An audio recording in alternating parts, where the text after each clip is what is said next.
Ai, ai. Eu botei para gravar. Por que não tá? Ó, tá gravando. Começou a gravar. Beleza? Show. Então, essa atividade de vocês vão ter que fazer ela pautada, né, nas medidas de proteção, né, e prevenção à infecção, tá? Relacionada à assistência à saúde no ambiente hospitalar, tá ok? Então, vocês vão ter que estar pesquisando os temas que eu vou dar a vocês, né? Com foco nas medidas de proteção de infecção relacionado à assistência de saúde, tá ok? Então, o grupo 1 ficou com prevenção à pneumonia, tá ok? Grupo Uhum. 1, prevenção à pneumonia, ok? Ok. Grupo 2, qual o número? Um representante do grupo Sou 2. eu? Sou eu? É você, Júlio? É Júlio, Lucas, Emily e Deisiane. Então, número 3. Número 3. Vocês ficaram com prevenção na corrente sanguínea. Anotou? Show, tá anotado aqui.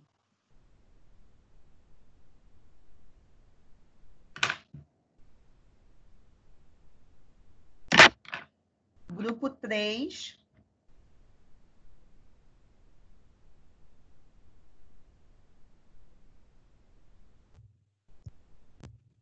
Número 2. Número 2.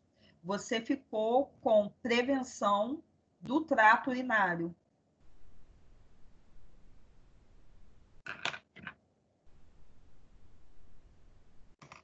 E aí o grupo 4, né, que é o que ficou, que foi Felipe, Matias, Jô e Arthur, vocês ficaram com prevenção a patógenos multiresistentes no ambiente hospitalar. Prevenção a patógenos. Multiresistente no ambiente hospitalar. Uhum. Tá?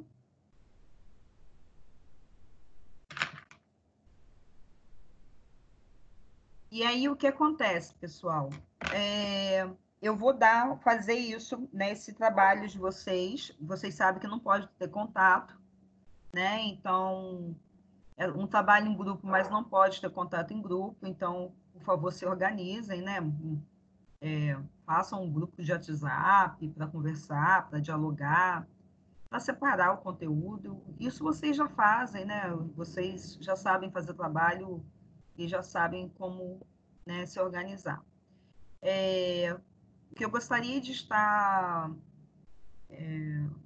realmente dando alô a vocês é o seguinte: talvez vocês, né, não tenham muito hábito de estar utilizando a biblioteca online da Senspeg. A biblioteca online da Senspeg é um espetáculo, tem muito livro bom. Inclusive, um dia desse eu estava procurando um livro e achei o Brunner lá, disponível, assim, abertinho para vocês. Tem vários livros de procedimentos de enfermagem que você pode utilizar tranquilamente. Então, assim, não fiquem, né, só pensando em pesquisar na internet, em site, ou talvez em artigos. Dá uma olhada lá na biblioteca online da Senspeg, todos vocês têm acesso, tá? Então, vocês têm uma gama de livros enormes lá e dá para fazer a pesquisa direitinho. E lá dá a opção de copiar, de colar, é muito tranquilo e tem livros muito bons lá, tá bom? Outra coisa, como sempre, o nosso trabalho, né, nas normas ABNT, né, que vocês já sabem, que eu peço a vocês, não é isso? A questão de data para enviar. Vamos colocar para o dia 18/6, tá ok? E aí, nesse período, eu não vou estar enviando trabalho para vocês, tá bom? Vai fazer até o dia 18/6, mandar para o meu e-mail. E aí, como nós somos só 4 grupos, nós estaríamos apresentando esse trabalho aqui no Teams, tá? E aí, o que acontece? Eu preciso saber de vocês o seguinte: todos estão conseguindo ter acesso ao Teams? Porque caso vocês não estejam conseguindo ter acesso ao Teams, eu vou dar a oportunidade de gravar, né, a apresentação, tá? Naquele mesmo esquema, sorteio, né? Na hora apresenta. Verne que adora. Verne fala que não quer apresentar, chega na hora, fica soltando serpentina para ser sorteado. Aí é sorteado, apresenta super bem. Enfim, vai entender, loucura. Então, assim, eu estou, né, disponibilizando para vocês, né, como eu fiz isso com a turma de terça-feira de farmacologia, porque muitos, né, disseram que talvez não tivessem no horário da aula por conta de estar online, né, que tem muita gente que mora na roça, aquela coisa toda, que a gente já sabe que acontece. Obviamente, quem estiver trabalhando no dia não vai perder ponto, porque não está, né, na hora da apresentação, né? Isso aí é óbvio. Então, a gente tem a opção de fazer o quê? No dia 18/6, vocês me entregarem isso por e-mail, né? Nas normas ABNT, introdução, desenvolvimento, conclusão, referências, né? Tudo isso que vocês já fazem comigo, trabalham há muito tempo, vocês já sabem. E nós temos a opção de, no dia 18, nós sortearmos uma pessoa, e uma pessoa abrir a câmera do Teams e apresentar. E aí, essa pessoa que abrir a câmera do Teams, eu vou dar o controle como se essa pessoa fosse o professor. E aí ela vai ter, né, a possibilidade de apresentar o trabalho em slide, se quiser também apresentar o trabalho em slide. Tá ok? Daquele jeito que eu deixo para vocês. Vocês apresentam, né, da forma que vocês acharem melhor. Quer botar slide, bota slide. Quer colocar PDF, coloca PDF. O importante é apresentar. Ou vocês podem, né, todos do grupo, fazer uma gravação individual da apresentação do trabalho. E aí vocês me enviam essa apresentação, tá ok? Tipo assim, o grupo que tem aqui Felipe, Matias, Jô e Arthur, né? Os 4, né, cada um vai fazer uma apresentação, vai gravar e vai me enviar. No dia da apresentação, eu vou pegar esse vídeo e vou estar colocando aqui no grupo, né, para todos visualizarem. E logo após vai ser aberto, né, a questão das perguntas, que eu sempre faço perguntas ao grupo, tá ok? E aí o grupo vai estar respondendo essas perguntas. Ou pode simplesmente, no dia 18, né, estar todo mundo aqui no Teams, todo mundo, né, com a internet tranquila, e a gente sortear e a pessoa simplesmente abrir a sua câmera, eu dar o controle da sala e a pessoa apresentar o trabalho tranquilamente. E aí vocês têm essa opção, né, de estar escolhendo ou uma coisa ou outra coisa. Ô, Luan, eu Fala, acho Ju. que é melhor gravar e enviar, porque essa questão de deixar para fazer ao vivo pode dar problema, pode não funcionar a internet, é meio que a sorte, entendeu? Verdade. Melhor deixar para gravar, que às vezes tem instabilidade de internet, não dá para apresentar no dia, e aí tem a possibilidade de todo mundo participar do trabalho apresentando. Mas aí, Paulo e Júlio, cada um vai gravar sozinho a apresentação do trabalho todo, tá? É para vocês se reunirem de forma nenhuma para gravar nada disso não, tá ok? Sim, É uma... sim, Sim, sim, sim. entendi. Sim, A cada questão um faz é uma parte e mesmo junta tudo. aquilo de não não, trocar o certo pelo duvidoso, sabe? não, por mim tudo bem. Só vejam direitinho a questão de tamanho, porque eu não sei, vocês são mais digitais, né? Eu não sei essa questão do tamanho de vídeo, eu não sei se tem que diminuir a resolução para conseguir passar por e-mail ou por WhatsApp. Eu não sei como é que funciona, sou bem sincera, porque eu não me interesso muito por essa área e acabo não mexendo muito nisso. Mas aí vocês que são hiper mega tecnológicos, podem ficar à vontade e gravar e mandar para mim também. E aí, no dia 18, a gente não tem aula, tem só apresentação, né? Tem as questões, e eu espero que até o dia 18, né? Até o dia 11 não, né? Que eu vou perder uma semana aqui. Eu espero que eu já tenha, né, acabado a disciplina com vocês, e aí a gente vai ficar na solução de questões de concurso, né? Eu vou pegar várias questões e vou solucionar junto com vocês sobre a matéria dada para a gente chegar até julho, né? Na realidade, eu não estava contando com esse feriado dia 11, então eu não vou acabar a matéria dia 11. Estava pensando que ia acabar a matéria dia 11. Eu devo acabar a matéria no dia 25, porque dia 11 é feriado, Corpus Christi. E dia 18 é o nosso trabalho, tá bom? E eu acho que eu devo acabar dia 25. Vamos ver se eu consigo até dia 4 de junho fechar esse conteúdo todo aí com vocês, tá bom? Alguma dúvida? Não. Não? Alguma dúvida, pessoal? E aí o que acontece? A Carla, ela entrou na turma e ela vai precisar de um grupo. Caso ela procure, né, tirando o grupo que já está com 5 pessoas, os outros grupos podem aceitar a Carla como participante, tá? Ela entrou aqui e acho que a internet dela caiu, tá ok? Alguma dúvida, gente? Não, Então, tá Ana, tudo... Oi. o que você falou Oi. da gravação dos vídeos seria tipo, mais ou menos uma pessoa gravar o conteúdo inteiro ou poderia ser dividido? Não, uma pessoa gravar o conteúdo inteiro. Ah, tá. Uma pessoa gravar o conteúdo inteiro. Porque, Uhum. Igor, por mais que vocês saibam editar, né? Porque podem, né, cada um gravar um pedaço e editar, né? Uhum. Eu não quero nenhum, eu não posso ter nenhuma evidência de vídeo, de áudio, de que vocês estavam juntos. Por mais que seja um vídeo editado. Não sei Ah, se você tá. está entendendo o que eu estou Não, querendo dizer entendi. aí, entendeu?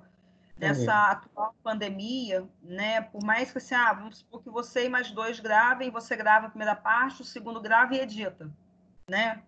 Tem essa coisa Uhum. de cortar, eu não sei fazer isso, não sei nem copiar e colar, quanto mais editar vídeo. Mas vocês sabem fazer tudo isso com maestria, né?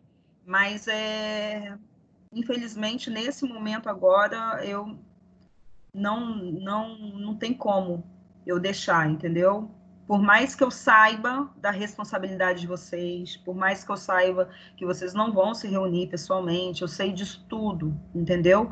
Mas eu não vou criar evidências de que vocês em nenhum momento estiveram em grupo, entendeu? Uhum. Entendi. Tá? Então, assim, então o ideal realmente é cada um gravar o seu, cada um em casa, ir gravando devagarzinho, né? Todo mundo estudando, gravando e beleza. Não fiquem preocupados com resolução de câmera, que eu não ligo para nada disso. Não fiquem preocupados, né? Só não vai imitar de roupinha curtinha, né? Fazer exposição da figura na apresentação do trabalho, né? Vou gravar o vídeo de pijama. Ah, é sua cara. Qual aniversariante do dia entrando aí? Entendeu? É a sua cara gravar o vídeo de pijama. É a sua cara, tá? Mas eu não quero criar nenhuma evidência de que vocês estejam juntos, tá? Por mais que eu confie em vocês, né? Mas a gente não conhece o outro, a gente não sabe a maldade do outro, então a gente precisa estar precavido, tá ok? Para inventarem que a professora juntou os alunos para fazer um trabalho, pouco custa, e vocês sabem muito bem disso, né? Ok. Gente, vamos lá. Vamos voltar à nossa aula de semana passada e voltar à grande polêmica de semana passada. A Karine não está aqui no momento, mas a aula vai ficar gravada e aí a gente vai tirar a dúvida da polêmica de semana passada, que deixou a professora com o queixo caído E a professora ficou procurando, olhou, fez, aconteceu. E aí a gente volta àquela velha história. Só um minutinho, deixa eu pegar a aula aqui de vocês. Covid. Cadê o povo? Meu Deus. Farmacologia. Eu vou botar aí para vocês, tá? Covid-DIP. Vou abrir aqui e vou distribuir aí para vocês, tá bom? Peguem, por favor, o material de vocês aí de Covid. Vou estar colocando agora. Tá todo mundo vendo o meu material aí?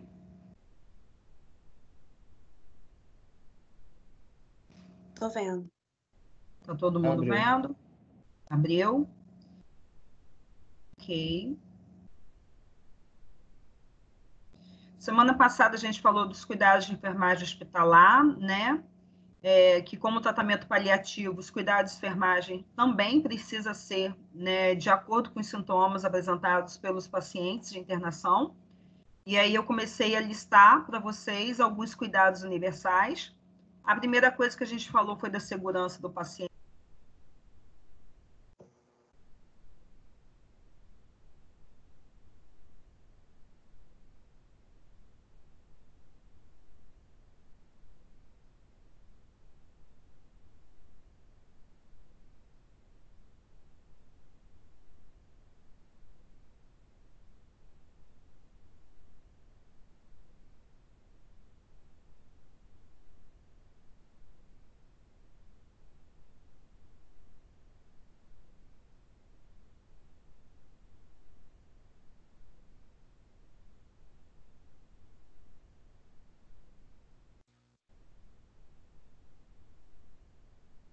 Pessoal, voltou? Olha, caiu para mim aqui também? Não, Acho que fui caiu eu. para todo Foi... mundo. Não, mas olha só, foi a minha internet que caiu, ok? Ah, tá. Foi a minha, não foi a de vocês, não. Eu agora estou conectada no meu celular, porque toda minha internet, essa hora, todo dia está caindo, entendeu? E aí, do jeito que eu estou descompensada, estou até com medo de não ter pago a internet. Já olhei para ver se a pessoa, né, pagou a internet. Então dá para ver agora aí, tudo direitinho? E aí, Dá para semana ver, dá para passada, ver. dá para ver? Semana Dá. passada, a gente falou no cuidado sentado no paciente, sendo que foi uma aula que eu já tinha dado antes, mas aí a gente voltou nele de novo, né? E falamos da monitorização hemodinâmica básica, né? A temperatura, a frequência respiratória, oxímetro de pulso, monitorização do eletrocardiograma, pressão arterial, né? Alguém ficou com alguma dúvida nessa parte aqui? Não, né? E aí mostrei os oxímetros para vocês. E aí nós chegamos aqui, né, no Provendo a Higiene, Nutrição, falamos a oxigenoterapia, que foi o grande boom da aula de semana passada, e nós falamos de outros cuidados também. Então a gente vai voltar, né, na oxigenoterapia, né? Que semana passada a Karine levantou uma questão polêmica, né? E eu fiquei de olhar novamente, porque eu não vou, né, estar afirmando algo novo sem ter, no mínimo, um protocolo para isso. E aí, gente, a gente precisa, né, vocês, né, nós todos precisamos começar a tomar um pouquinho de cuidado da forma que nós falamos as coisas que a gente recebe, tá? Me lembro que na aula sobre segurança do paciente, de controle de infecção hospitalar, eu falei para vocês que o CCIH do hospital, ele tem várias responsabilidades e ele também tem o poder de intervir na forma que o paciente vai receber o tratamento, né? Ele até consegue controlar, né, quais são os antimicrobianos que vão estar disponíveis para tal patologia ou outra patologia, né? Eles vão estar analisando qual é o melhor custo-benefício desse tratamento. E aí, semana passada, né, eu falando de protocolo de oxigênio-terapia e falando para vocês que o oxigênio ele não deve ser fornecido sem umidificar. Esqueci o nome. Ai, meu Deus, Karina. A Karina, né, falou que isso estava escrito no meu protocolo, né? Só se fosse um protocolo meu, né? E aí eu fiquei achei estranho, né, esse negócio de ser protocolo meu, porque eu não tenho condições nenhuma de escrever protocolo nenhum de saúde. Não consigo escrever o protocolo da minha casa, né? Quanto mais um protocolo tão importante de saúde. E aí, né, eu falei com ela, né, que a oxigenoterapia, ela precisa ser umidificada sim, né? Mas que eu estaria olhando, né, se saiu alguma coisa nova, né, mediante a pandemia, mediante as coisas que estão acontecendo por conta, né, da Covid, e ela falou comigo que a explicação que ela teve era que era por conta de aerosóis, né, que a oxigenoterapia libera aerosóis na atmosfera e acaba contaminando o profissional de saúde. E aí, né, a indicação é não estar fazendo oxigenoterapia, né, não invasiva. A indicação é estar fazendo a oxigenoterapia somente por ventilação mecânica. Então, por tubo orotraqueal, minto, tá? Por tubo orotraqueal pela ventilação mecânica. Portanto, pessoal, anotem uma coisa que eu vou falar para vocês. Em todos os procedimentos e fundamentos de enfermagem que eu peguei, que inclusive estão aqui, e aí eu vou mostrar para vocês, não sei se vocês vão ver. Tá dando para ver meu PDF? Vocês estão aí, gente? A gente Pessoal? tá aqui. Tá. Tá conseguindo ver? Então, olha só. Procedimentos de Brunner e Sudarte médico cirúrgico. Procedimentos, né, de um outro livro da Guanabara aqui, que eu não estou conseguindo abrir a capa dele, que é super utilizado. E procedimentos e intervenções de enfermagem Potter de 2016, que é o que eu utilizo para dar aula para vocês, é um dos mais atualizados, é o que mais cobra em concurso, né? Ele tem 816 páginas, e todos eles, né, são fatídicos em dizer que a oxigenoterapia, ela precisa ser umidificada, sim. Oferecer oxigênio ao paciente a seco é uma irresponsabilidade para a saúde do paciente, porque o oxigênio também é um gás, né, muito bom para a saúde, mas ele pode trazer, né, prejuízos à saúde da pessoa. O que existe hoje, né, em relação à oxigenoterapia não invasiva é uma recomendação, anotem bem,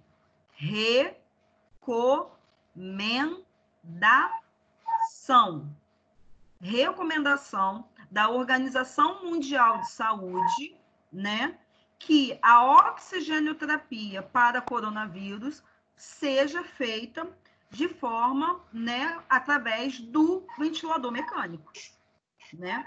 E aí, essa recomendação do Ministério da Organização Mundial de Saúde, né, ela vai ser adotada, né, para ela ser adotada, vai depender da instituição que vai estar tratando do coronavírus.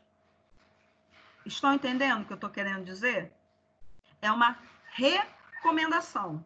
Todos nós, né, nós que eu digo, trabalhamos em unidade, que já trabalhamos em unidade de terapia intensiva, sabemos que a intubação orotraqueal traz um prejuízo muito grande ao paciente. Então, o quanto você puder, né, o quanto médico, o quanto a equipe puder fazer para que esse paciente não entre, né, em uma intubação, uma ventilação mecânica, o ideal é que se faça tudo antes que ele entre numa ventilação mecânica, tá? E aí, de acordo com o Ministério da Saúde, com a Organização Mundial de Saúde, o nível de saturação do paciente precisa estar acima de 95% para que ele não precise utilizar a oxigênio-terapia. Pois bem, é uma recomendação, né? E eu digo a vocês que existem lugares que não estão seguindo essa recomendação à risca, né? Primeiro, porque nós estamos, né? Nós, profissionais de saúde, nós estamos utilizando, né, todos os equipamentos de proteção individual para aerosol. Lembrando que COVID, a prevenção é gotícula, e nós estamos utilizando para aerosol, né? E, segundo, nós não temos ventilador mecânico para todo mundo. Nós não temos. Então, assim, não é a realidade de todos os hospitais, não é a realidade de todo lugar que está atendendo coronavírus. Então, isso é uma recomendação. Entenderam, gente? Então, gente, tem um cachorro aí latindo.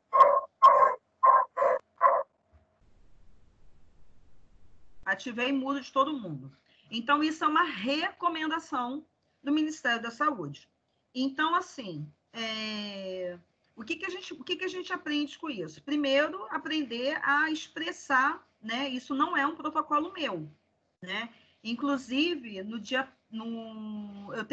mandei um manual para vocês da Anvisa, que saiu dia 30 de março, que nesse manual diz que caso seja necessário o paciente realizar algum procedimento que libere aerosol, que o profissional que vai atender esse paciente, ele esteja utilizando o equipamento de proteção individual para aerosol. Então, assim, isso aí é uma realidade da unidade aonde ela está trabalhando. E não existe cada professor fala uma coisa, né? A gente precisa começar a se concentrar e ter um raciocínio lógico das coisas, né? Eu já expliquei para vocês numa aula anterior que cada hospital, cada setor tem o seu CCIH e ele tem, né, algumas normas que ele estabelece. Dei até o exemplo da questão, né, de passagem de sonda. Tem alguns hospitais que admitem a passagem de sonda com luva de procedimento estéril.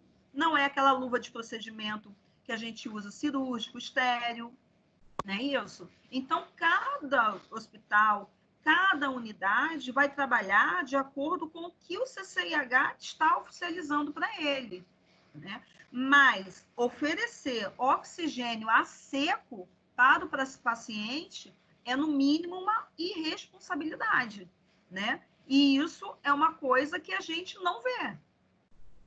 E aí, nas minhas pesquisas, né, dos hospitais que estão atendendo para o coronavírus, né, eu tenho amigas que trabalharam comigo lá no Antônio Pedro, em Niterói, inclusive, de 3 colegas, 2 faleceram e uma saiu, né, graças a Deus, viva. Ela estava numa enfermaria, né, por coronavírus, e todos eles na enfermaria estavam com oxigenoterapia não invasiva.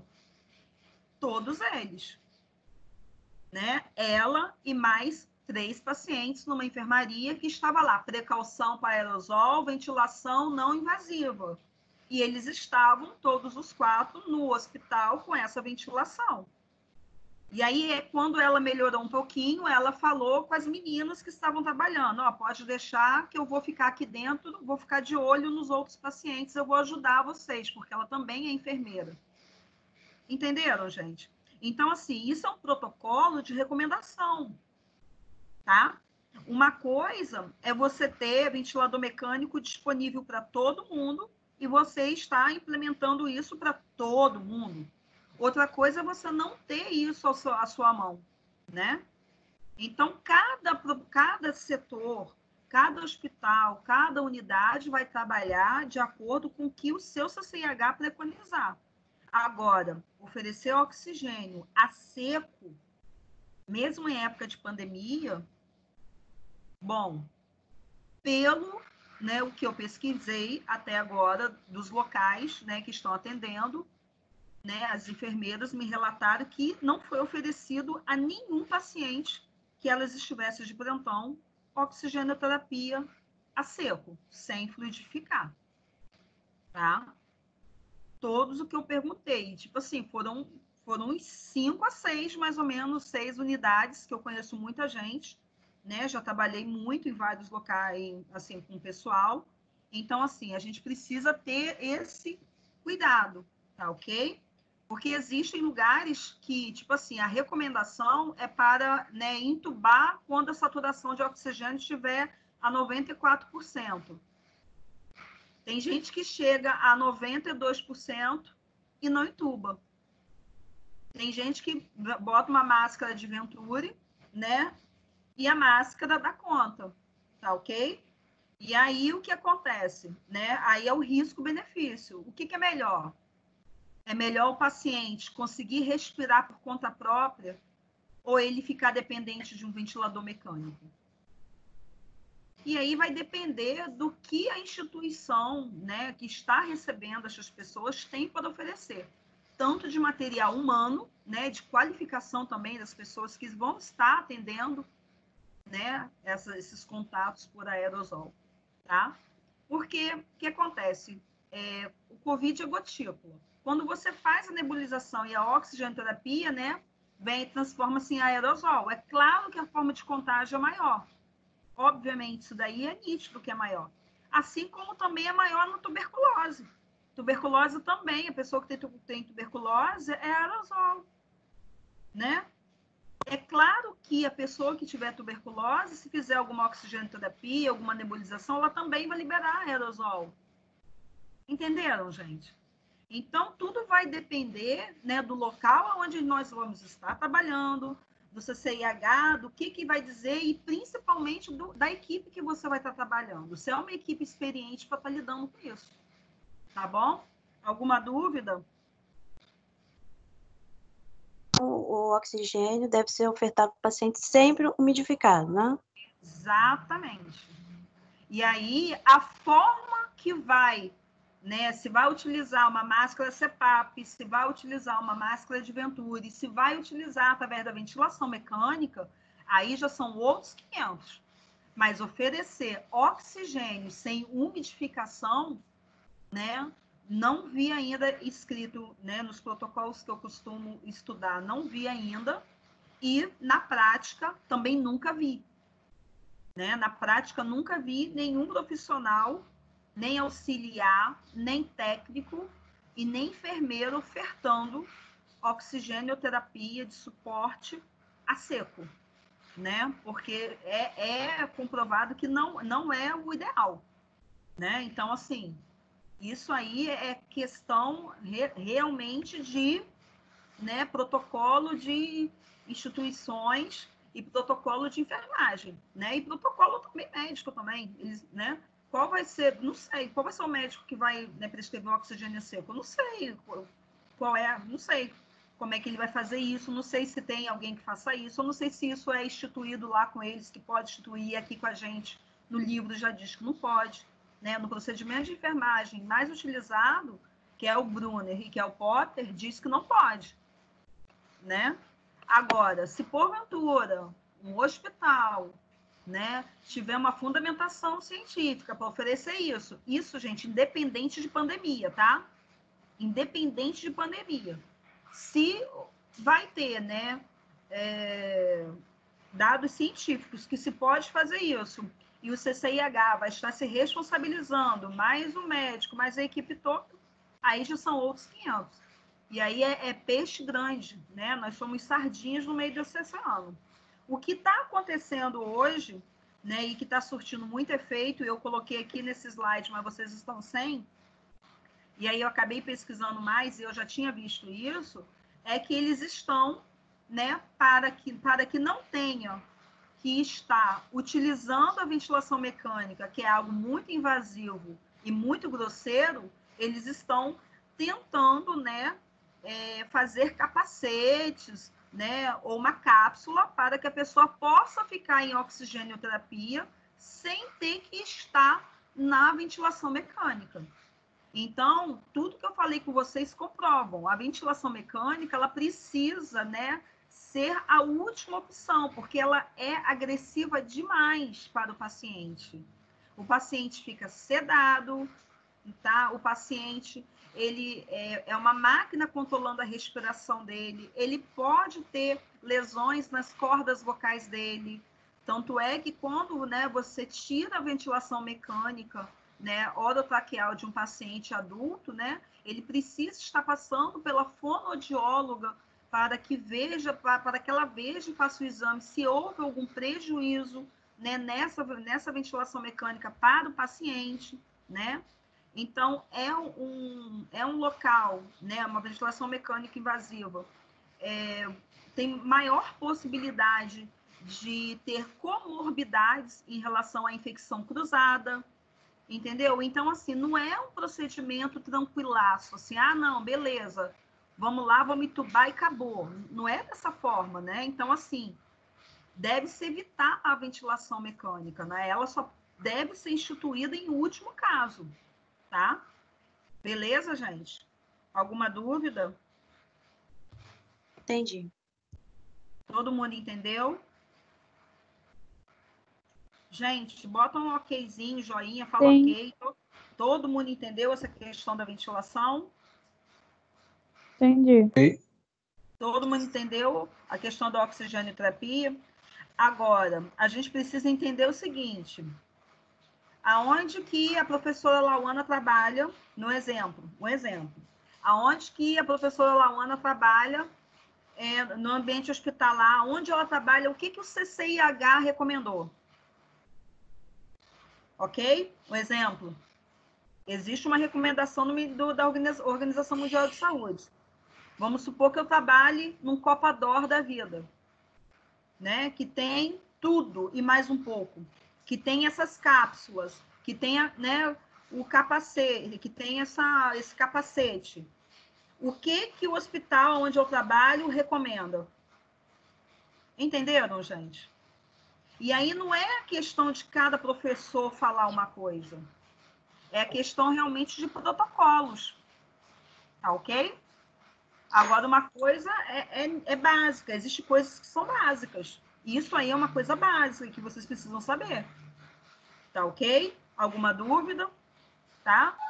Professor, aonde que o professor, vou usar o nome dele aqui, aonde que o professor Wallace trabalha, além da Sensupeg, qual é o outro ambiente hospitalar que o professor Wallace trabalha?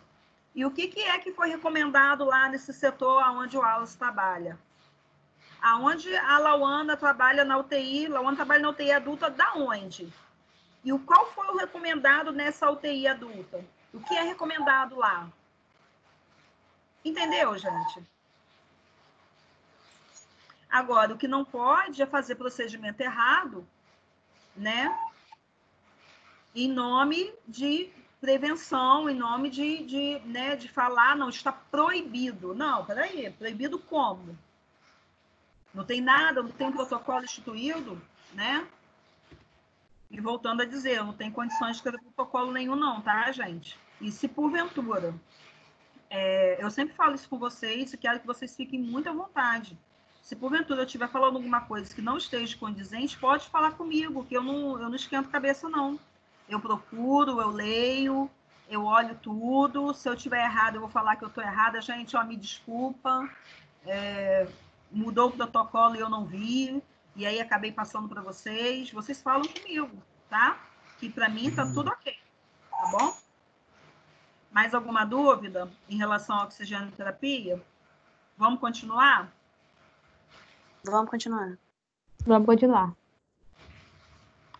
E aí, gente, oxigenoterapia, né, invasiva, né, como eu falei com vocês, é a utilização do ventilador mecânico, né, as principais indicações, né, é para iniciar o suporte ventilatório, né, é a reanimação devido à parada cardiorrespiratória, hipoventilação e apneia, insuficiência respiratória devido à doença pulmonar intrínseca e hipoxemia, né? No caso do COVID, ele entraria aqui na hipoventilação, né? Porque o COVID ele vai produzindo muita secreção né, e a pessoa, né, não vai conseguir respirar, né, de forma, né, eficaz a ponto de chegar acima de 95%. E aí vai novamente, alguns locais vão estar marcando 94%, 95%, 93%. Isso tudo, né, a utilização da oxigenoterapia não invasiva vai depender muito também do quadro clínico do paciente, tá? Depende muito do quadro clínico dele. Então, vai depender muito de uma avaliação médica, né? Ele que vai avaliar, não vai ser somente, né, o oxímetro que vai estar, né, dizendo para o médico, né, que ele vai ter que intubar. Ele vai ter que avaliar todas as condições clínicas do paciente, toda a clínica que esse paciente está passando, né, para que ele possa estar colocando a oxigenoterapia invasiva, tá bom? E aí, gente, quais são, né, os principais cuidados de enfermagem com a ventilação mecânica? Né? Geralmente, a ventilação mecânica ela precisa ser ofertada dentro de uma unidade de terapia intensiva, tá? Ou dentro de uma sala de tratamento intensivo, ok? Uma pré-sala de terapia intensiva. As pessoas que vão estar trabalhando com a ventilação mecânica, elas precisam ser especializadas, elas precisam ter um treinamento, tá? Ou precisam ter uma pós-graduação, ou precisa ter um curso de ventilação mecânica, tá? Precisam estar habilitados a lidar com o ventilador mecânico, tá ok? Na minha época de hospital, nós não tínhamos muitos fisioterapeutas. Então, assim, né, eu sei, acho que sei até hoje montar um ventilador mecânico, né? Porque às vezes chegava uma urgência, uma emergência, e você tinha que estar, o enfermeiro da unidade, né, tinha que estar montando o ventilador mecânico, né? Só os enfermeiros, não sei se os enfermeiros de hoje, né, sabem montar, porque hoje nós temos, graças a Deus, fisioterapeutas, né, 24 horas dentro de uma unidade de terapia intensiva. Mas, né, antigamente que eu digo assim, uns 15 anos atrás, né, uns 20 anos atrás, a realidade das unidades de terapia intensiva eram outras, né? Então, geralmente, você não tinha esse profissional 24 horas com você trabalhando. Então, ficava, né, por conta do enfermeiro, a montagem desse ventilador mecânico, tá? E aí, o que você vai ter que estar, né, com a vigilância, né, com esse paciente, você e toda a sua equipe? A primeira coisa que você vai ter que estar observando é o controle de sinais vitais e a monitorização cardiovascular desse paciente. O que vai acontecer? Gente, tá chovendo aqui na minha casa. Vocês estão me ouvindo direitinho? Porque tem uma telha aqui que cai muito... É muito barulhento. Tá tudo direitinho? Dá para ouvir direitinho, todo mundo? Dá para te ouvir. Dá? Uhum. Então, primeira coisa vai ser o controle dos sinais vitais e monitorização cardiovascular. Porque, gente, uma ventilação mecânica, né, é o ventilador que vai estar auxiliando ao paciente respirar. É claro que vocês vão aprender isso mais para frente com a Juliana, que existem vários tipos, né, de formas de você colocar o ventilador mecânico, né? Tem várias formas de você colocar. Tem o ciclado, né? Tem o ventilador, tem a parte que você coloca o paciente para ventilar e o ventilador ventila. Tem várias formas. Tem assistido controlado, né? Tem a parte tem a parte controlada, tem a parte que o ventilador faz todo o trabalho para o paciente. Então, existem vários tipos de monitorização, né, que você coloca no ventilador mecânico. Isso quem vai estar passando para vocês é o médico. É ele que vai estar falando para você, ó, eu vou querer uma ventilação, né, assistido controlado.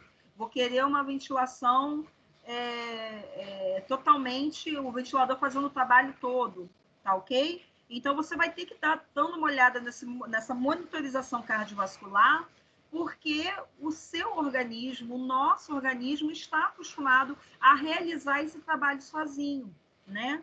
E aí, no momento que você tem o ventilador mecânico, né, fazendo esse trabalho, você tem que ficar de olho no bombeamento sanguíneo, no coração desse paciente, né?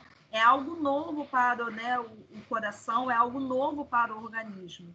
Você não está fazendo, né, o movimento respiratório sozinho. Você não está utilizando a sua parede torácica sozinho. Então, você pode haver alguma descompensação cardiovascular nesse paciente. Por isso que é importante que esse paciente esteja com uma monitorização, né, hemodinâmica, que ele possa estar todo monitorizado, que ele possa ter o monitor ali cardíaco mostrando em tempo real os sinais vitais dele, né? E mostrando em tempo real o eletrocardiograma desse paciente, tá? Outra coisa que você vai ter que estar olhando, é o que eu acabei de falar, é as trocas gasosas e o padrão respiratório, né? Se o médico prescreveu, né, assistido controlado, você vai ter que estar realmente de olho para ver se o ventilador mecânico está, né, dando para o paciente uma ventilação assistido controlado. Se o paciente está conseguindo, né, se o ventilador está montado direitinho para que o paciente possa inspirar e expirar, tá? Outra coisa, observações dos sinais neurológicos desse paciente.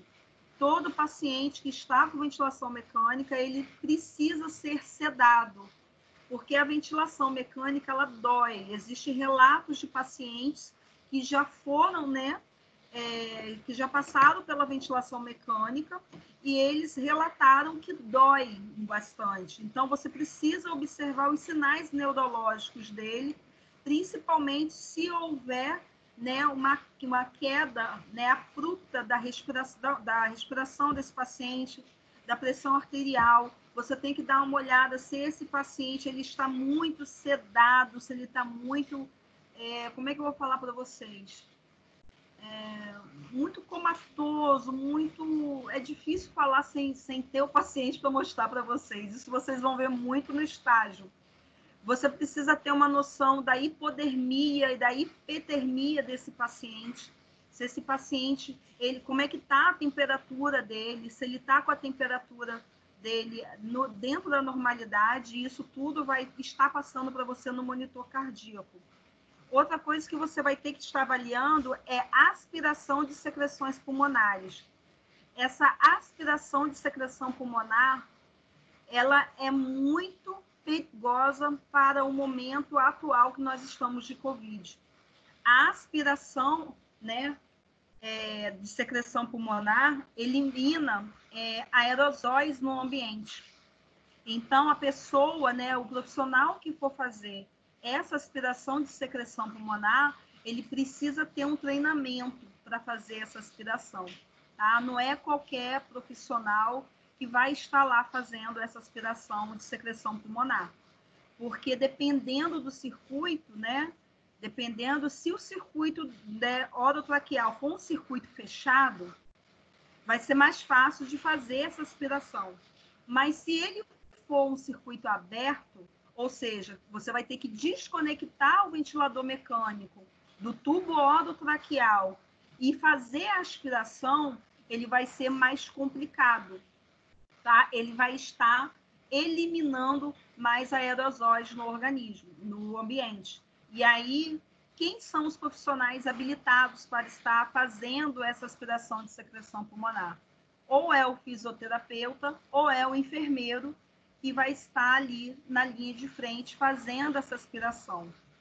E, gente, infelizmente, toda vez que, né, nós temos uma ventilação mecânica, né, invasiva, infelizmente, né, por conta do tubo orotraqueal, infelizmente, o paciente começa a produzir bastante secreção.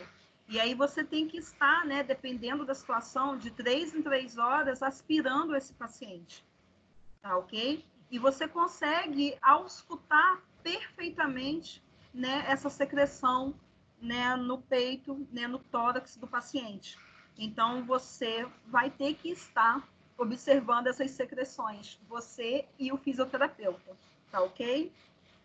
Observação dos sinais de hiperinsuflação. O que é isso? Hiperinsuflação. O médico é que prescreve para a gente, né? Até a frequência respiratória do paciente é prescrita para a gente no ventilador mecânico. Então, às vezes, o médico prescreveu 18 incursões, um exemplo, tá, gente? 18 incursões respiratórias por minuto, tá? E aí, o ventilador mecânico, não sei por quê, parece que ele tem vida, ele começa a ofertar ao paciente tipo 22 incursões respiratórias por minuto, ou 25, ou seja, ele está oferecendo muito além do que o paciente precisa. E aí você pode lesionar o tórax do paciente, tá ok? Então a gente tem que tomar cuidado, né, com essa questão. Por isso que a vigilância do ventilador mecânico ela é constante. Você tem que estar a todo momento olhando para o ventilador mecânico, observando o que o médico prescreveu. Por exemplo, nós sabemos que a nossa saturação de oxigênio ao nível de mar é 21%. E aí vamos supor que o médico prescreva lá para o paciente 70%, né, de oxigênio. Um exemplo, tá, gente? Muito fictício. E aí a gente vai lá e coloca o ventilador mecânico para estar disponibilizando essa porcentagem de oxigênio. E aí, do nada, né, acontece algum problema ali e o paciente começa a receber muito mais que 70% de oxigênio, tá?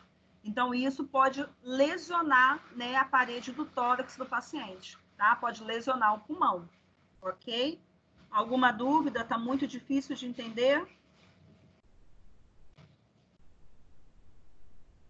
Gente, tá muito difícil de entender? Quer que eu volte alguma coisa? Você pode repetir essa última parte, Alana? Porque a internet está meio ruim, está cortando seu áudio. Tá cortando? Ó, minha internet, eu estou com duas internets ligadas, tanto do meu celular quanto daqui de casa. E vou falar novamente. Deixa eu voltar lá no... Pra eu ver. Eu falei da sinais de hipersuflação, não é isso? Isso. Então, a gente tem que tomar cuidado para não estar ofertando para o paciente além do que foi prescrito pelo médico. Porque, às vezes, o médico prescreve lá 16, né, incursões respiratórias por minuto. E aí você vai lá e coloca, né, no monitor lá do ventilador mecânico. E aí, de repente, né, quando você vai observar novamente, a incursão respiratória do paciente está em 22, né? E aí está sendo ofertado para ele muito mais oxigênio do que foi prescrito. E, e essa questão de estar ofertando mais oxigênio do que prescrito pode estar prejudicando o paciente. Pode estar causando um trauma no tórax do paciente, pode estar causando um trauma, né, no pulmão do paciente. É quando você oferece muito mais do que ele necessita. Ok, Paula? Ok. Higiene oral, né? Você vai ter que sempre estar... É outro procedimento também que gera aerosol, é a higiene oral, né? Então, você vai ter que estar higienizando pelo menos de 12 em 12 horas ou de 24 em 24 horas, né? A cavidade oral desse paciente, tá ok? E aí, voltamos à questão do COVID, tá? Vai depender do protocolo institucional para a COVID. Qual vai ser, né, o antisséptico bucal que vai ser utilizado para fazer a asepsia dentro, né, da boca do paciente? Qual vai ser o que o CCIH vai escolher? Vai ser o de sempre? Vai ser uma solução antisséptica? Tá? Isso aí quem vai definir não somos nós, vai ser o CCIH, né, vendo de, não, nós vamos continuar com o antisséptico bucal normal, tranquilo, que nós já utilizamos em todos os pacientes, ele funciona, então nós vamos utilizar esse antisséptico bucal, ok?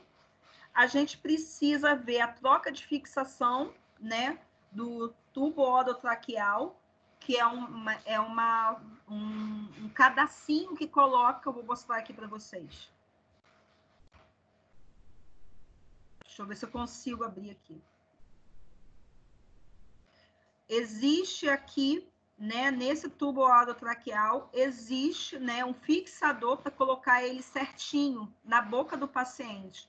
Então, você precisa estar atento à higiene desse cadastro ou desse fixador, né? Para que você possa estar trocando ele. E aí vai depender da unidade que você trabalhar. Tem unidade que troca toda vez que apresentar sujidade. Tem unidade que a troca é a cada 24 horas, tá? Vai depender da unidade de terapia intensiva que você vai estar trabalhando, tá ok? Isso se vocês quiserem trabalhar, obviamente, com terapia intensiva. Eu gosto bastante, né? Mas vai depender muito mais de vocês do que, né? Para poder estar trabalhando no local desse, tá ok? Outra coisa também, controle da pressão do balonete. Todo tubo orotraqueal tem uma pressãozinha para que ele possa estar fixado na garganta do paciente, tá? Todo tem. Todo ele tem esse balonete. Vou mostrar a vocês o tempo recorde.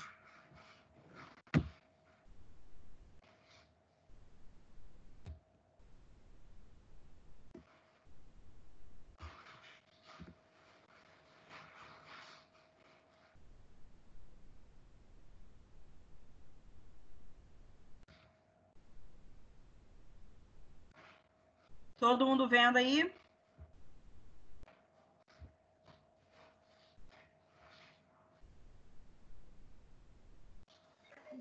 Tô vendo, tô vendo. Ficou quieta, pô, achei que tinha caído. Não. Vou botar esse aqui que é mais fácil de visualizar.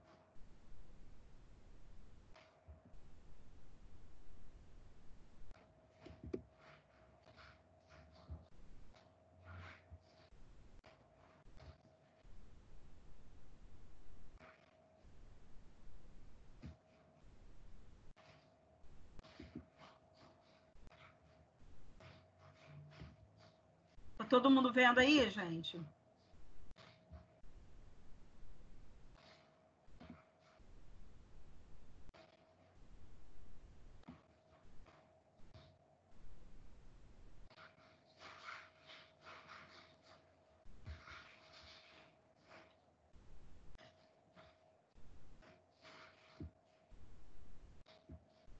Toda vez que quem introduz o tubo orotraqueal é o médico, tá, gente? Quem faz a intubação é o médico. Quem auxilia o médico somos nós, tá ok? E aí, né, você tem enfermeiros mais antigos, né, que, né, na falta de médico, né, intubavam o paciente, aquela coisa toda, mas isso é um procedimento médico, tá? Isso é exclusivo do médico. Nós estaremos auxiliando ele nessa intubação orotraqueal. E aí, quando o médico acaba de, né, introduzir o tubo orotraqueal, existe um balonete que ele vai estar fixando na garganta do paciente. Tá vendo esse balonete aqui? Tá? E aí você vai ter que estar insuflando, né, o balonete.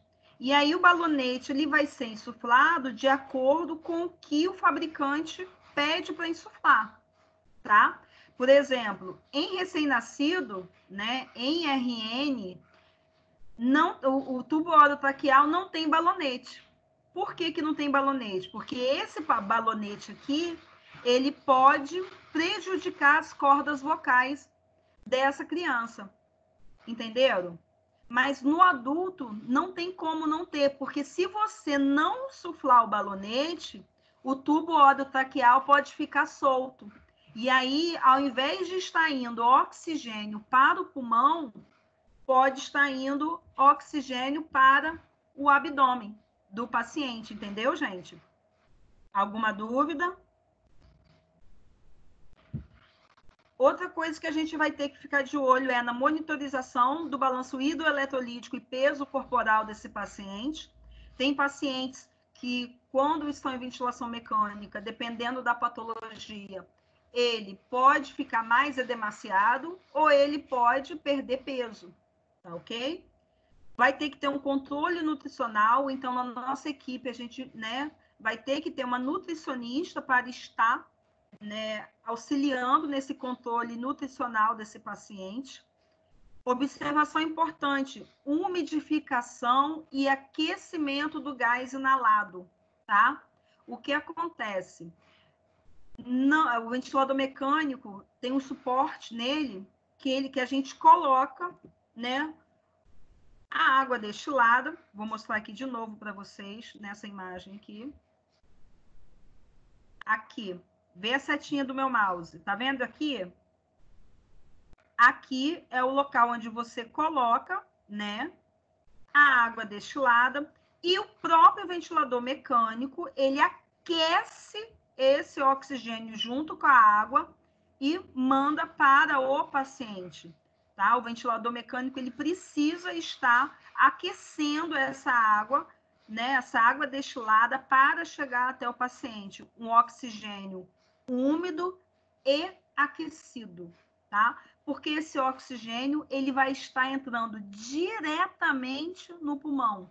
Ele não vai estar passando pelas nossas vias respiratórias, né? Quando nós respiramos, ele passa por vias respiratórias e ele chega, né, numa temperatura tranquila até o pulmão para fazer a troca gasosa. Aqui não, pessoal. Aqui ele vai estar entrando direto no pulmão do paciente. Então, ele precisa ser, novamente, umidificado e aquecido, tá ok?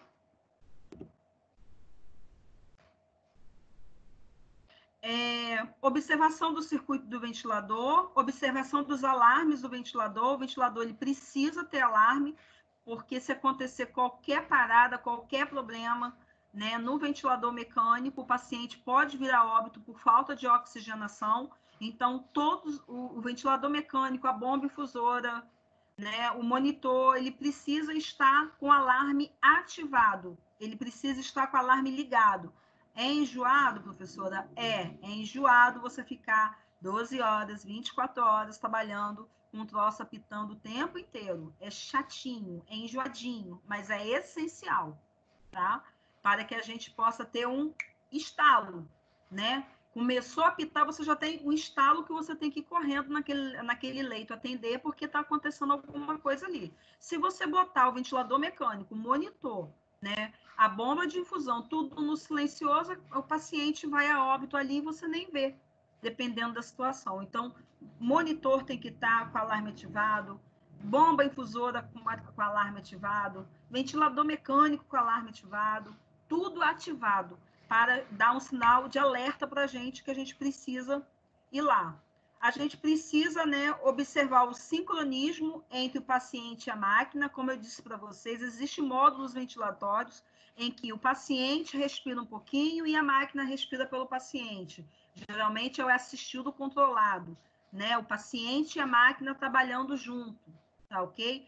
E aí existe, né, às vezes acontece o médico colocar um modo assistido controlado, os dois trabalhando juntos, e aí o paciente começa a não responder a esse tratamento. E aí o médico vai ter que estar mudando, né, essa sequência para botar a máquina trabalhando sozinha. Mas isso aí tem que ser observado pela equipe durante 24 horas. Ah, o médico prescreveu assistido controlado. E aí você está observando o paciente, está percebendo que ele está conseguindo respirar e a máquina faz a parte dele. Cada um faz a sua parte. A máquina inspira, ele expira. Ou ele inspira ou a máquina expira. Os dois estão trabalhando juntos, a sincronia nos dois. Isso quem observa somos nós, tá? E aí, se nós percebermos que o paciente não está conseguindo fazer a parte dele, nós precisamos estar alertando ao médico plantonista para estar observando esse paciente mais de perto ou estar até mudando essa prescrição para que o paciente não morra por falta de oxigenação, tá ok? Orientação de exercícios, né? E aí isso vai ser após, né, a retirada do tubo orotraqueal no paciente, né, e aí vai ter a fisioterapia. Nós também vamos estar auxiliando nesses exercícios respiratórios para que o paciente volte, né, a respirar sozinho. Preenchimento dos formulários de controle. Você vai ter que auxiliar o paciente no apoio emocional a ele, né, no desmame. Às vezes, quando você está desmamando o ventilador mecânico, ele pode estar, né, com um pouco menos de sedação, ou de repente ele pode ficar um pouco mais desesperado, né, com a questão do ventilador mecânico. Então, você vai estar dando a esse paciente o suporte emocional, o apoio emocional para esse momento. Controle de infecção, e aí a gente retorna aquele controle de infecção, aquele círculo que eu mostrei a vocês, e nós vamos estar também auxiliando no desmame desse paciente, né? É aquilo que eu acabei de falar, nós estaremos, né, observando o sincronismo entre paciente e máquina. Isso é fundamental. Para que o paciente saia do ventilador mecânico, ele precisa estar respirando sozinho, ele precisa estar controlando o ventilador mecânico, tá? E aí, quem vai estar junto com o paciente, observando se o paciente está controlando o ventilador mecânico, e aí a gente vai deixar no modo, né, de controle do ventilador mecânico, que o médico prescrever para o desmame, e aí nós vamos estar observando, né, se o paciente está conseguindo respirar sozinho, se ele está controlando a inspiração e a expiração pelo ventilador mecânico. E aí, aos poucos, né, ele vai desmamando, vai saindo do ventilador mecânico. Tá ok, gente? É claro que essa aula, né, de ventilador mecânico, né, a Juliana, acredito que no semestre que vem, vai estar dando CTI para vocês, e ela vai estar explicando com detalhes mínimos, né, cada ciclo do ventilador mecânico, cada pedacinho do ventilador mecânico, e isso se ela não montar um ventilador mecânico para vocês, que ela é dessas, tá ok? Se tiver um ventilador mecânico, ela monta para vocês, tá? Se for o caso, né? Então, assim, é só para vocês terem uma noção de como, né, o paciente precisa e requer de cuidados quando utiliza o ventilador mecânico. E é por isso que há um desespero dos hospitais, de todo o SUS em relação à UTI, né? Porque o ventilador mecânico, ele precisa estar dentro da unidade de terapia intensiva. Ele precisa de profissionais, né, capacitados para estar manuseando esse ventilador mecânico, né?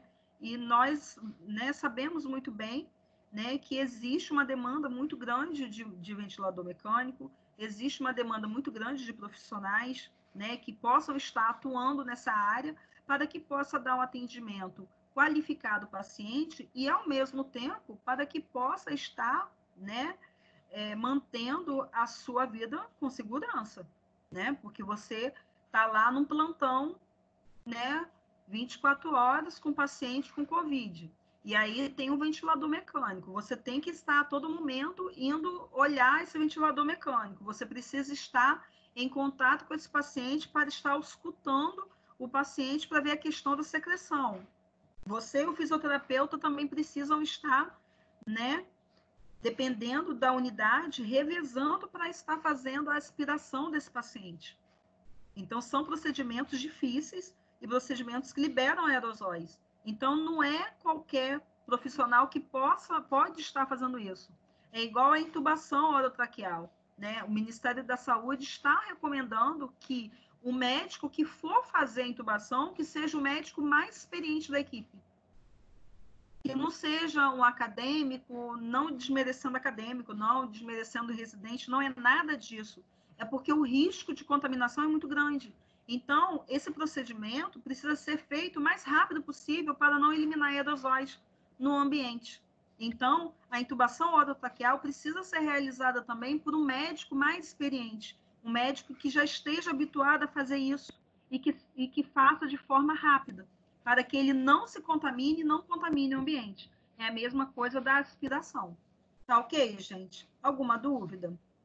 Só na hora da prova? Com certeza. Deisiane, Edelmo, Felipe, Gisele, Emily, Igor, Jocelyn, Júlio, Werner, Lucas. Alguma dúvida? Tranquilo. Tá tranquilo até agora. Ok? Ok. Então tá, gente. Vamos passar agora para a parte mais triste, né, da parte do Covid, né? Que é, né,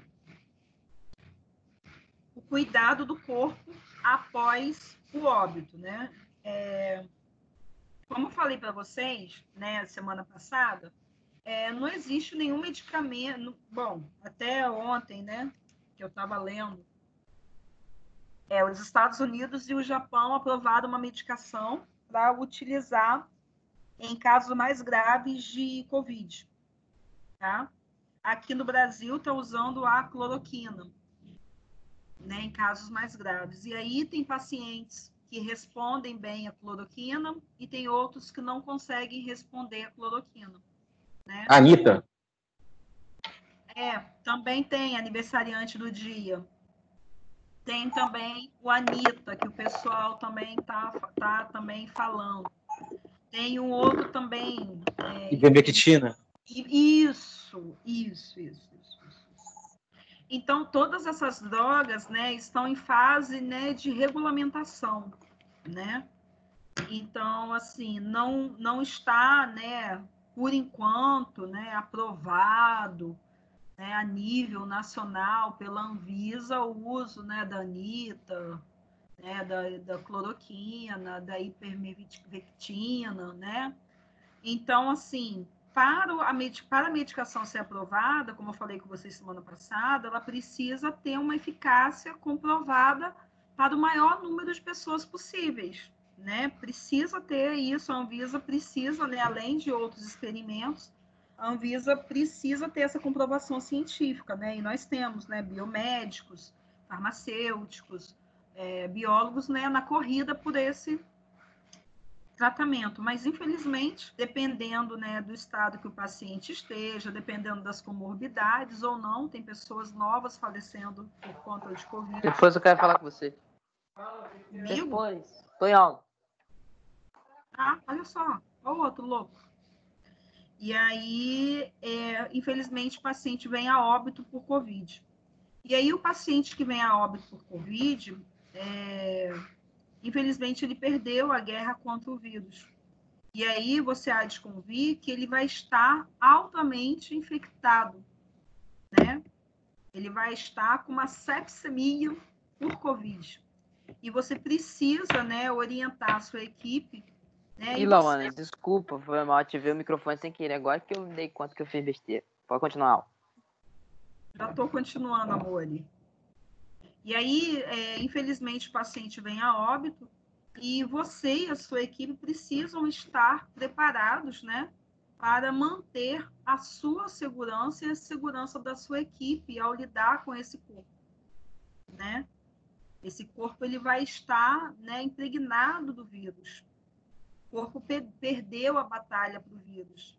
E como a gente conversou, o vírus ele é oportunista. Ele vai estar, né, quando ele começar a perceber que ele perdeu a batalha, né, ele vai, de repente, de alguma forma, ele pode, né, sair, né, do organismo da pessoa em óbito, né, e contaminar alguma superfície, ou até mesmo você mexendo com o corpo, você está contaminando alguma superfície e está se contaminando.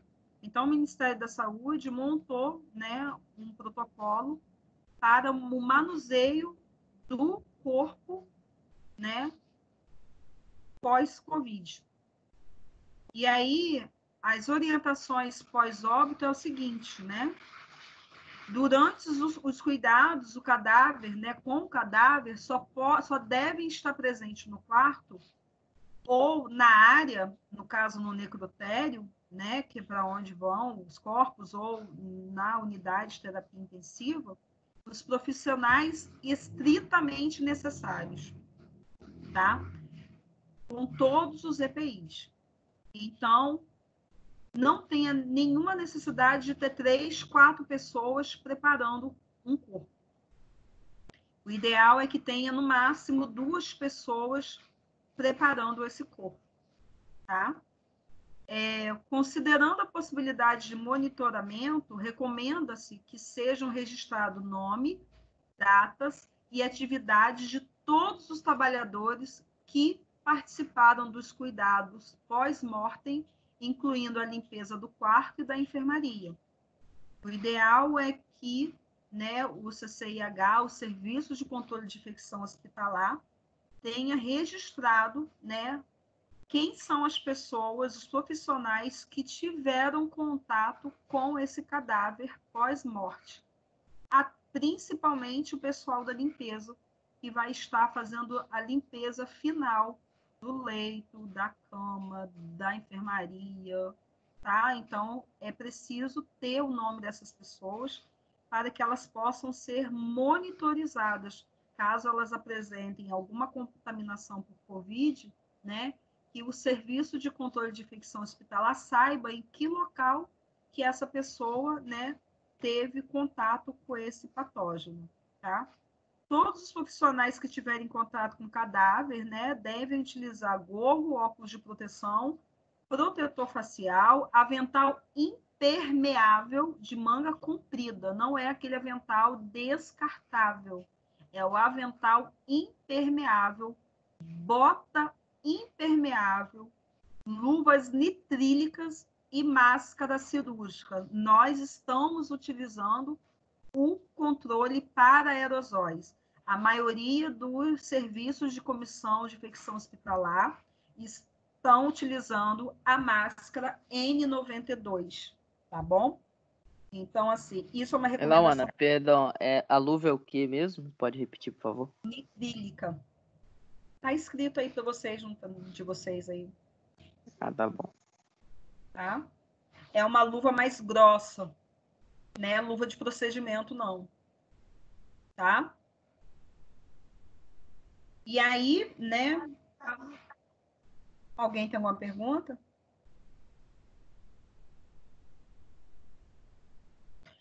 Se for necessário realizar procedimentos que geram aerosóis, como extubação, usar máscara tipo N95 ou PFF2 ou equivalente, né? Isso aqui é o que o Ministério da Saúde está indicando, mas nós sabemos que todos os CCIHs estão sendo unânimes em todo local e está tendo óbito por coronavírus, né?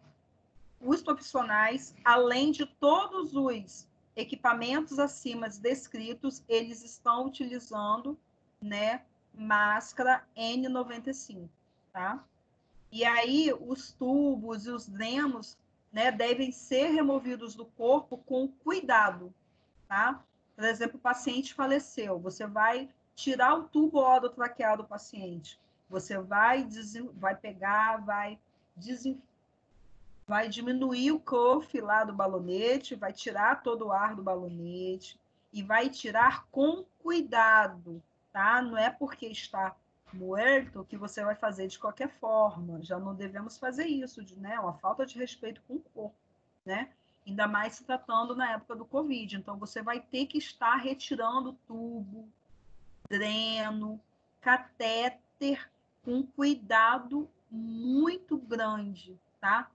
Cuidado especial também com os catéteres intravenosos, tá? De repente, o paciente está com acesso venoso profundo, ele precisou de um acesso venoso profundo. Então, quem vai retirar esse dispositivo vai ser você, enfermeiro, ou vai ser alguém da sua equipe.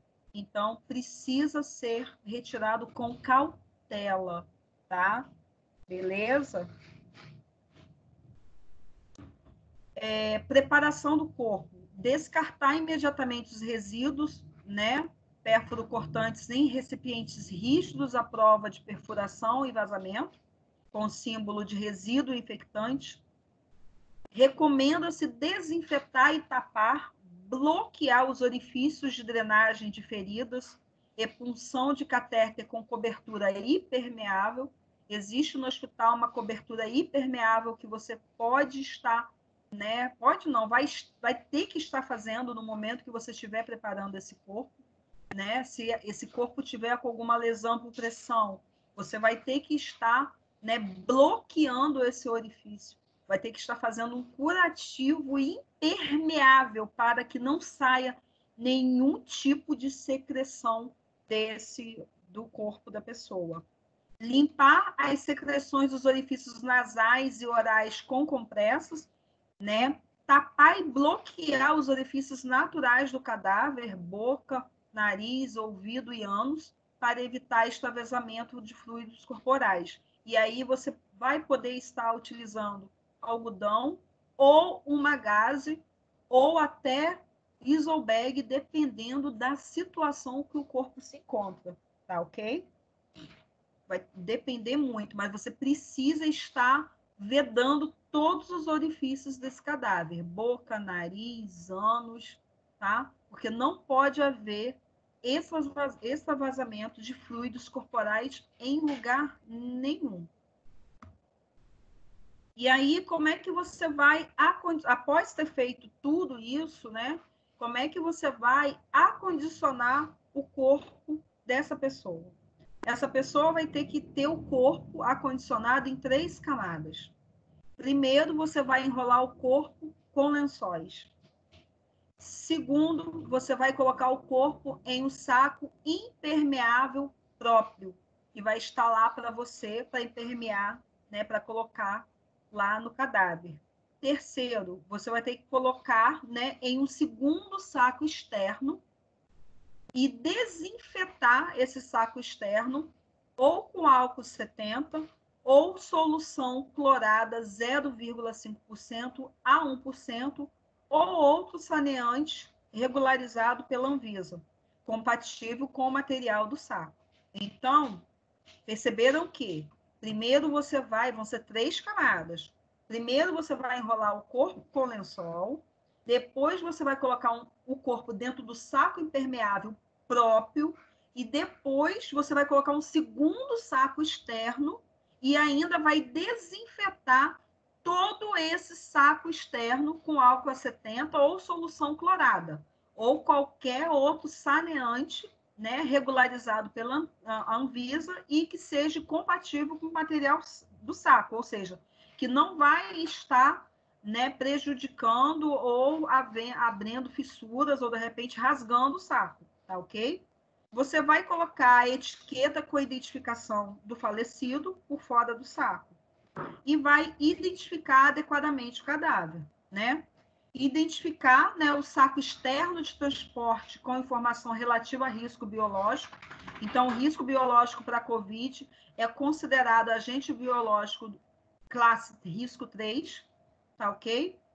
E usar luvas descartáveis nitrílicas ao manusear o saco de acondicionamento do cadáver, tá? Sendo que, né, como todos já sabem, não pode haver, né, sepultamento, o velório, né? O sepultamento não, minto, o velório. Não pode haver o velório. Esse corpo ele vai, né, direto para, né, o caixão e do caixão ele precisa ser levado para ser enterrado ou cremado de acordo com a vontade, né, do falecido. A maca de transporte do cadáver deve ser utilizada apenas para esse fim, tá? E ser desinfetada a cada remoção. Então, tem que ter uma maca específica só para COVID, ok? Após remover os EPIs, você vai proceder, né, com a higienização das mãos. E aí é essencial escrever no prontuário, né, dados acerca de todos os sinais externos e marcas, né, que o paciente tem, como marcas de nascença, tatuagens, órteses, próteses, que possam identificar o corpo, se for possível, né? Se for possível também, eu acho que dependendo, né, da situação, né, do cadáver, né, eles estão tirando até foto, né, do rosto do cadáver, porque para estar identificando, porque às vezes, dependendo do local, o necrotério não está dando conta do hospital e estão com uma câmara de refrigeração do lado de fora para colocar esses corpos para que eles possam ser identificados, né? E enviados a seus familiares e responsáveis para estar sepultando o corpo. Tá ok? Alguma dúvida?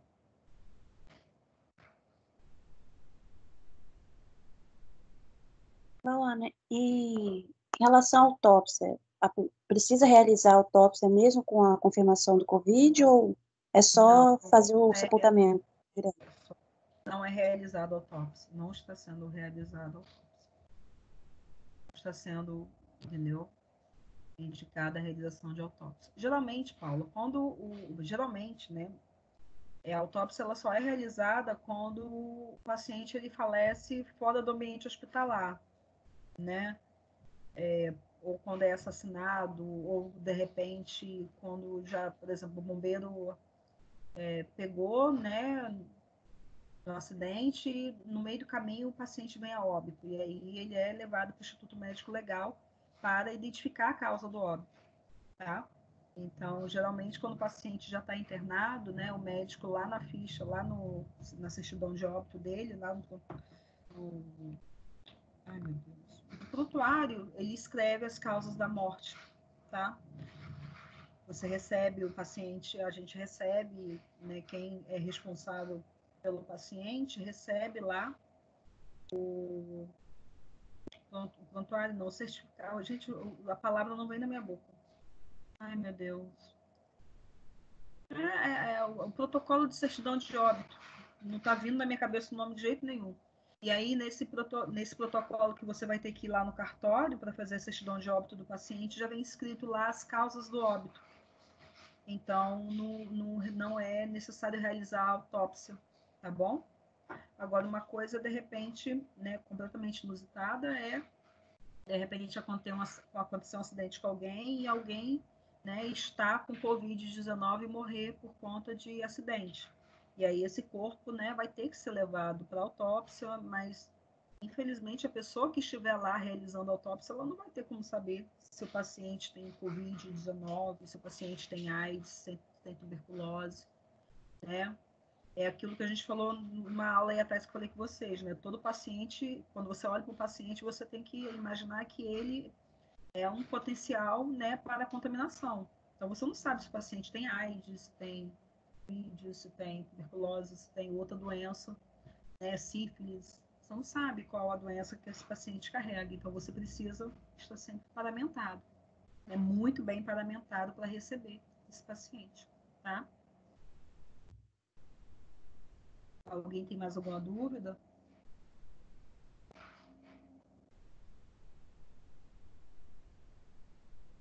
Gente, que silêncio mortal. Aí, Louane, então, você falou da questão da autópsia. É só em questão do Covid, né, que não faz a autópsia ou qualquer internação? Tá internado, tá no hospital, numa clínica, por exemplo, e aí vem a falecer e não faz a autópsia porque já tem lá as causas da morte. Exatamente. A não ser que haja uma desconfiança de assassinato, entendeu?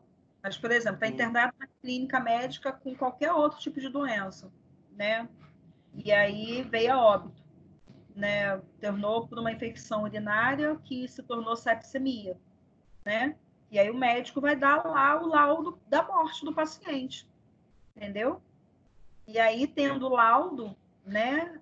Você vai lá, ele não vai para autópsia, ele vai, né, vai ser dirigido, o responsável vai lá e pega o corpo, né, faz esse tipo de óbito, direitinho. Era só essa diferenciação, que não é uma coisa exclusiva do Covid-19. Não é só do Covid-19, não. Isso aí, a não ser, né, gente, que haja, né, alguma desconfiança, né, alguma coisa que possa, né, dizer que foi morto de uma outra forma dentro do hospital, né? A gente sabe que pode acontecer de tudo na vida da gente, mas geralmente quando a pessoa morre dentro do hospital, o paciente não passa por autópsia, não. É o laudo médico mesmo dizendo o óbito, a hora do óbito, tudo direitinho.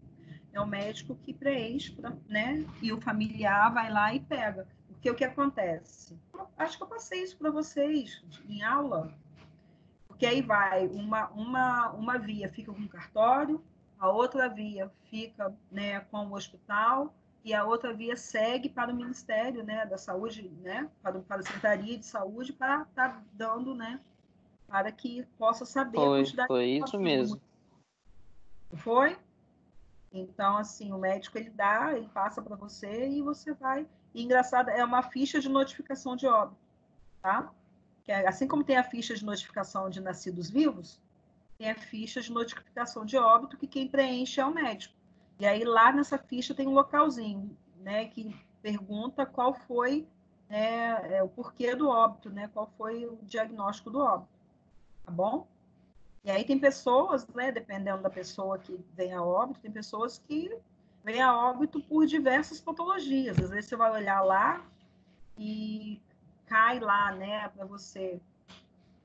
Lá você olha lá o óbito lá, pneumonia, sepsemia, diabetes descompensada, entendeu? E aí você vê lá que tem vários diagnósticos para uma única, para a morte da pessoa, tá bom? Gente, alguém tem mais alguma dúvida?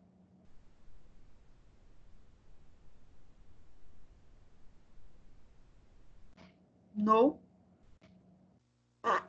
Tem certeza?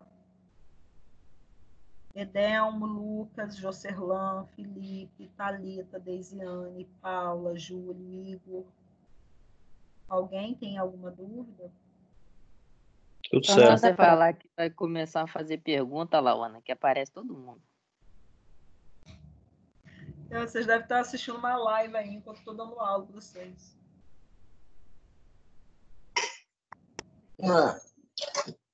Oi. Oi, gente.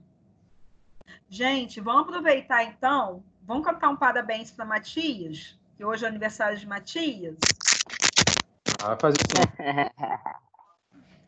isso. Hoje é aniversário de Matias. Quantos anos, Matias? 28. Ai, que gracinha! Tá novinha ainda. Ah, meu Jesus. Ai, meus 28. Meus 28 eu tava com. Tava o quê? Tava grávida de você, Lara. Faz uns 30, cruz credo. Tá pertinho do 30 anos.